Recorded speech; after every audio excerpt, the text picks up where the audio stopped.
Boom boom Bumrah కిర్రాక్ బాలేసి Sunil Narine out చేసేసిండు మామ. గా బాల్ చూసి స్టేడియం మొత్తం స్టన్ అయిపోయింది. ఏం జరిగిందని ఎవ్వరికి అర్థం కాలే. రెండో ఓవర్ వేయడానికి వచ్చిన బుమ్రా ఫస్ట్ బంతిని యార్ కరేసిండు. గా బంతిని ఎట్లా ఆడాలి అని నరేన్ ఆలోచించలోపే వికెట్లని ఎగ్గర కొట్టేసింది. నరేన్ కనీసం బ్యాట్ కింది కూడా దింపలేకపోయిండు. అట్లనే చూస్తుండిపోయిండు. బంతి వికెట్లను లేపేయంగానే షాక్ అయిపోయిండు నరేన్. కానీ బుమ్రా మాత్రం మస్తుగా ఎంజాయ్ చేసిండు. ఎంతైనా ఫాస్ట్ బౌలర్ గట్లాంటి వికెట్ తీస్తే ఇక ఆనందం ఆగుతుందా మామ? ముంబై ఇండియన్స్ ప్లేయర్స్ కూడా మస్తుగా ఎంజాయ్ చేసిండ్రు. చెయ్యరా మరి? వికెట్ సునీల్ నరేన్ది. గాయన క్రీజ్లుంటే పుట్నాలు తిన్నట్లు బౌండరీలు కొట్టుకుంటూనే పోతాడు. గట్లాంటి కిర్రాక్ బౌల్ చేసిండు జస్ప్రీత్ బుమ్రా.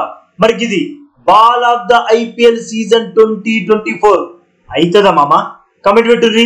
బుమ్రా చేసిన క్లీన్ బౌల్ చూసి మీరు కూడా వావ్ అంటే మాత్రం మామ వీడియోకి లైక్ కొట్టుర్రు మామ.